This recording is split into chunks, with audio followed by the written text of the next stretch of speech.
আচ্ছা হাসান কি বলছিলিস তুই, কি একটা প্রশ্ন আছে? বলছি যে আমার বন্ধু আর আমি হ্যাঁ দুজনে যে ভর্তি হয়েছিলাম, হ্যাঁ। কিন্তু আমার বন্ধু কদিন পর ছেড়ে দিল, কন্টিনিউ করতে পারছি না। মানে কিছু দেখেছি অনেকজনের যে অনেকেই কন্টিনিউ করতে পারে না, মাঝ পথে ছেড়ে চলে আসে। কেন এটা হয়? বাহ দাদা, দেখ তুই খুবই একটা সুন্দর এফেক্টিভ প্রশ্ন করেছি। যারা এখন ভিডিও দেখছে তারা যে কোনো জায়গা থেকে অবজার্ভ করছে, কেউ বাড়িতে শুয়ে গাড়িতে যাচ্ছে, ট্রেনে যাচ্ছে, সবাইকে উদ্দেশ্যে একটা সুন্দর কথা বলছি যে কেন আমরা কন্টিনিউয়াসলি এক্সারসাইজ করতে পারি না। তো এর কারণ আমাকে বুঝতে হবে যে যদি আমি তোর ব্রেনকে বলি যে এখানে একটা জলের বোতল আছে, আর ঠিক তোর বাড়িতে ডাইনিং টেবিলে কিংবা মনে কর ওই প্রান্তে একটা জলের বোতল আছে, আমি যদি তোকে বলি জল খা, তুই কোন বোতলটা আগে নিবি? এইটা আগে নিবি। তো আমাদের ব্রেন সবসময় বলে যে কাজটা তোর কাছে সহজ মনে হয়, যেখানে এনার্জি কম লাগে, সেই কাজটাকে বেশি প্রিফার করে। তো every actions require certain energy, মানে প্রত্যেকটা কাজ করার জন্য কিছু এনার্জির প্রয়োজন হয়। For that reason hour brain conserve energy. সেই কারণে আমাদের ব্রেন কী করে, সবসময় এনার্জিকে সেভ করে রাখার চেষ্টা করে, যেটাই কম এনার্জি খরচ হবে। বুঝতে পেরেছিস তো?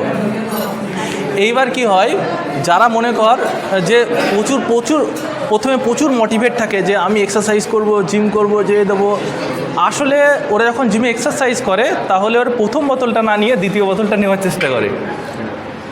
বুঝতে পারছিস তো? তার কারণে কি হয় যে কিছুদিন পর ও দেখছে যে সামনে আমার বোতল পড়ে আছে, আমি ওই বোতলটা কেন নিতে যাব?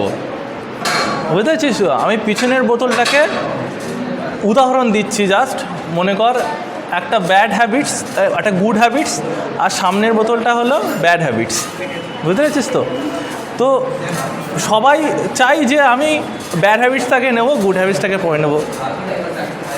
তো সেই কারণে কি হয় যে প্রথমে সবাই একসঙ্গে এক্সারসাইজ করতে আসে, একটা সময়ের পরে যখন 3 দিন 4 দিন 1 সপ্তাহ 2 সপ্তাহ করে দেখছে আমার বডি হচ্ছে না, মাসেল হচ্ছে না, ঠিক আছে, আমি জিমে যাব না। কিন্তু এর পিছনে লজিক কি? লজিক হলো ব্রেন তখন আমাকে কন্টিনিউয়াসলি সিগন্যাল দিচ্ছে যে এই কাজে আমার বেশি পরিমাণে এনার্জি নষ্ট হয়ে যাচ্ছে, আমি এক্সস্টেড হয়ে যাচ্ছি, আমি পাচ্ছি না, kindly can you save some energy? তখন ব্রেন বলে না, ছেড়ে দে, যেতে হবে না। বুঝেছিস তো? তার জন্য আমাকে কি করতে হবে? তার জন্য আমাকে এটা করতে হবে যে আমাকে গুড হ্যাবিটস তৈরি করতে হবে। গুড হ্যাবিটসের 4টে ল আছে, ভালো করে বুঝবি। ফার্স্ট ল হলো make it obvious, second law হলো make it attractive, third law make it easy, and fourth law make it satisfactory. তো প্রথম ল হলো কি, মেক ইট অবভিয়াস, মানে আমি বাড়িতে যাই করি সারাদিনের মধ্যে, অবভিয়াস মানে আমি দেখতে পারি, যেন আমি নিজেকে দেখতে পারি যে আমি 5 বছর পরে এইটা, যে 5 বছর পরে আমার বডি আছে। তুই এক্সারসাইজ করতে এলি কিন্তু তুই নিজেকে দেখতে পাচ্ছিস না যে তুই কোথায় যাবি, বা তুই জিমকে দেখতে পাচ্ছিস না, বা জিম তোর এমন জায়গায় ওই পথে তুই যাসই না, তাহলে তুই জিমের প্রতি অ্যাট্রাকশন হবে না। যেটা তুই দেখতে পাবি না সেটা তুই অ্যাট্রাকশন হবে না। বুঝতে পারছিস? তাহলে ফার্স্ট ল সেকেন্ড ল হয়ে গেল।